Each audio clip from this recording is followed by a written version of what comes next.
在各种文艺作品当中，有一个对于登场角色来说堪称急死陷阱一样的东西，那就是死亡 flag。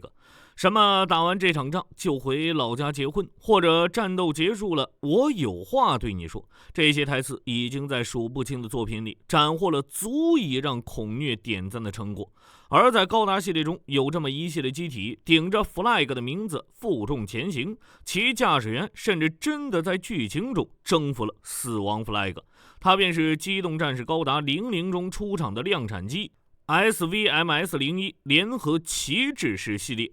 我们今天就来聊聊这个 flag 以及首席 flag 驾驶员兼高达系列头号痴汉的故事。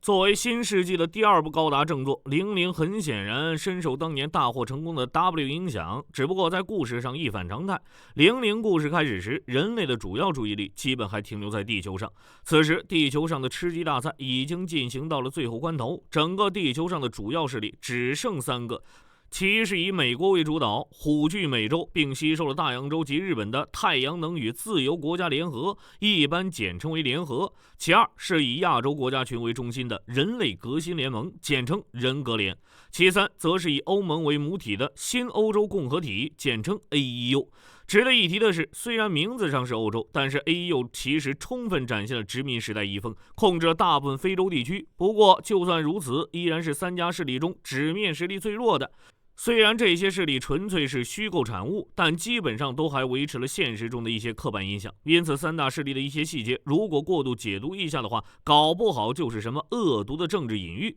因为地球3大势力的存在，比起其他高达动画来说，在00中并没有其他片场里常见的地球与宇宙居民之间的冲突，更多的则是地球上势力之间的冲突。当然了，如果只是描写这些东西，那就和俗套的战争政治片一样了。作为 W 这种不走寻常路作品的精神继承人，00里也安排了一个专业团队，像 W 吴小强一样，从宇宙来到地球，在各国土地上精耕细作，日夜向地球居民高强度输出来自宇宙温暖。这个组织的名字叫做天人。作为打着完全和平与根除战争这种类似旗号的作品，00的口味绝对不比 W 清淡。W 吴小强战损背心，制服诱惑要素齐全，00四季老也是正太伪娘精神分裂应有尽有。而天人组织的行动目的也比吴小强前期单纯替殖民卫星鸣不平要更进了一步，那就是通过在物理意义上对各个势力施以重拳，来达到让地球人在共同威胁面前团结一致的目的。这个思路相当简单粗暴，很像小时候不写作业时来自父母的物理劝学，如果你不想写作业，那我就修理到你想写为止。天上飘着天人这等慈母，真是 AD 纪元各位的福分呢。只不过在真的被打脸以前，显然不会有人相信这世界上还能有出警效率比 M78 星云宇宙警察还高的降维大计。因此各国在天人的铁锤降临之前，还是该吃吃该睡睡，发展出了各自独特的 MS 体系。毕竟在真落到自己头上之前，没人知道达莫克里斯之剑悬在哪里。这次没有5个老头放飞自我，也没有凭空出现的神棍粒子，各国就凭借自然选择，早在公元2301年甚至更早的时间就已经广泛采用 MS 作为主战武器了。而我们今天要讲的移动死亡 flag 旗帜式，便是3大势力中联合的主力 MS。虽然死亡 flag 对于剧中角色来说是我们高次元生命体造出来的梗，纸片人们不见得能 get 得到，但是不得不承认的是，联合旗帜式的设计确实透露着一种战斗机狂热者独有的性癖，整体线条都颇为纤细，一改此前作品量产机普遍圆润敦实的印象，非常的犀利干练。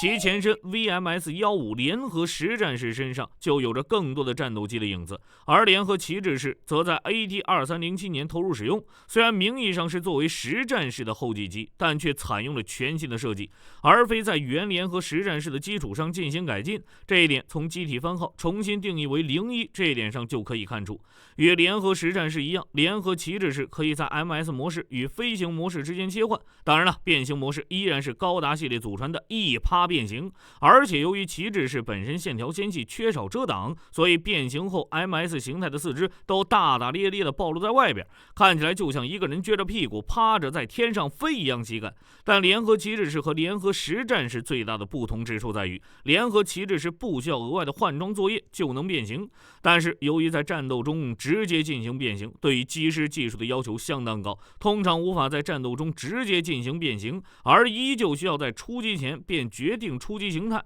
但就在这时，那个男人出现了，联合的王牌技师格拉汉姆·艾卡上尉真正做到了直接在飞行中进行空中变形，该技术也因此被称为格拉汉姆空战机动，别名格拉汉姆特技。能在本机中展现此特技的人，也只有格拉汉姆为首的少数几人而已。而当格拉汉姆驾驶爱机参战 X-Vision 系列时，这个特技也获得了新的意思。格拉汉姆驾驶的勇者式指挥官用试验机，在游戏里可以凭借技能之间彼此取消，让机体即便推进槽耗尽，依旧能长时间的赖在半空中。由于取消后摇的动作过于鬼畜，再加上会触发格拉汉姆不停的重复这句台词，因此这种特殊礼技也被以同样的名字命名。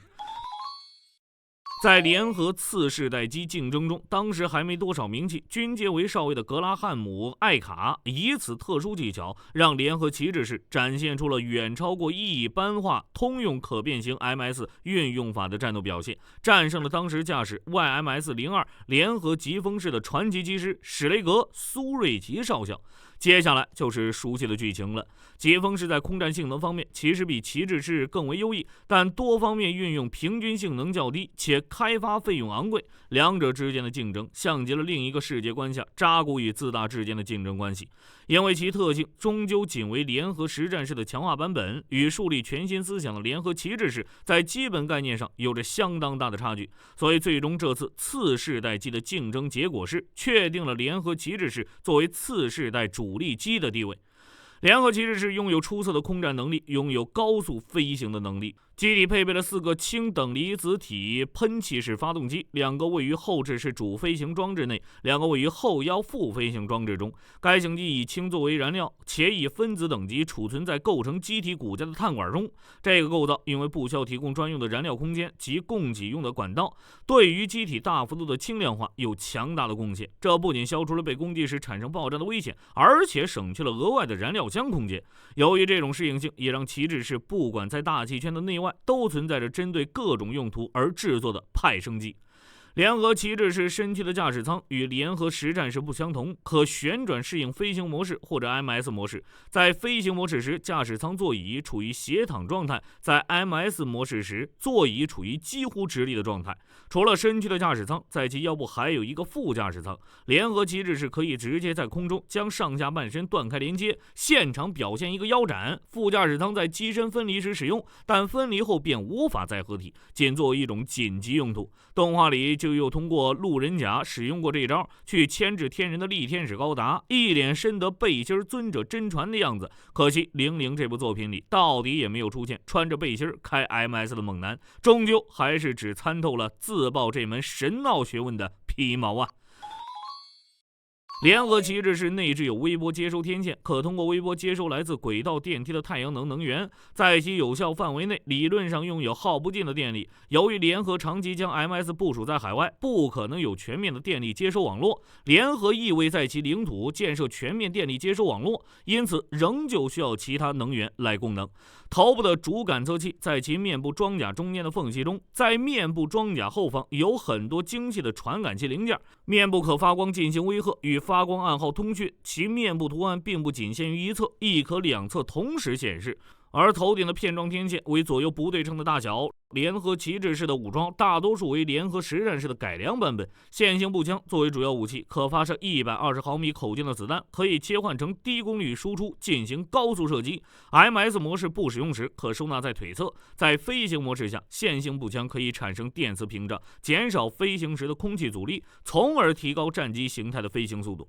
音速刀作为高频振动用实体近战武器，也可以利用等离子喷发产生出类似于光束的等离子键。等离子键长度视乎其输出功率决定，全功率可维持3分钟。出于空气动力学缘故，音速刀不使用时会收纳在前臂内部。士旗任务亦可更换为其他武器，装备在臂关节的防御棍为超硬碳制作，为主要的防御用装备，在弹丸接触时可产生等离子立场，减少撞击。本装备专为 MS 设计，因此判定任务只用到飞行模式时，则不会使用此装备。导弹存放在联合旗帜式腿径里，要发射导弹时，腿径部位装甲外翻。根据任务内容，可以配备各自不同导弹，如防空导弹、对地导弹等。出于空气动力学考虑，限制了腿径部的导弹数量。其实日后基复国里打破一般 MS 固有思维的马克刀，同样选择了在腿部甚至裤裆里安置导弹，可能多少也有受 Flag 的影响。位于腹部左侧为20毫米机枪，尽管火力不高，但射速快，且任意模式皆可使用，可用于拦截导弹、对移动工具、对人类等无需大火力武器的情况。在 MS 战中，主要用于牵制敌人行动。机体肘部与膝盖关节皆有插口，可用于安装各种应对不同环境和作战内容的设备装备，拥有强大的通用性。因此，联合旗帜式存在空战侦察巡逻型、陆战重装甲型、宇宙型等各自不同特化形态。凭借可靠的高性能，该型机一经推出，便首先配置于精锐部队中，机师均被称为旗手。其高性能也被 AEU 的 MS 开发人员所借鉴，自身也迅速推出多款衍生系列机。但随着天人和天人所属的高达型 MS 的出现，该型机性能上的劣势便展露无遗。随着拟太阳炉搭载机 GNX603T 厄运式的列装，联合旗帜式也终遭淘汰。不过，虽然联合旗帜式的整体性能不如基恩太阳炉和拟太阳炉搭载机，但仅在飞行速度这一项上，联合旗帜式依然超过了很多基恩太阳炉和拟太阳炉搭载机，并依然部署于联合政府的2线部队当中。至于旗帜式的王牌驾驶员，同时也是00这部动画深藏不露的面具男格拉哈姆，也是一个比较特殊的存在。和高达系列的其他面具男不同，格拉哈姆没什么老谋深算，也没什么深仇大恨，他只是一个非常执着，甚至于很钻牛角尖的职业驾驶员，或者说痴汉。这也导致，虽然他一直对未成年的主角刹那说着一些听起来游离在法律红线边缘的台词儿，但一直无法真正融入故事的核心矛盾。不知道各位有没有玩过《如龙集》这款游戏？格拉汉姆在剧情里的表现，我觉得就像《如龙集》中无孔不入的真岛大哥一样。简单来说，就是来自一个中年男人，略显油腻，有点烦人，但毫无保留的爱。所以格拉哈姆的面具男身份，个人感觉更像是故事做了一季，制作组才惊觉我们好像还没安排个面具男，于是环顾四周角色，最后决定给格拉哈姆灌输点武士道知识，再让他戴上面具。于是00系列的面具男 Mr. 武士道就诞生了。实际上整个第2季里他干的事情基本就是个像周日8点档的反派一样，高强度上门找茬，然后被赶走，剧情参与度非常低。因此我觉得等到剧场版里格拉哈姆在出场时的样子，比起洗白更像是被解出了什么洗脑的恶斗剧情。总之，格拉哈姆虽然是一个非常具有魅力的角色，但个人认为他并不是一个合格的面具男。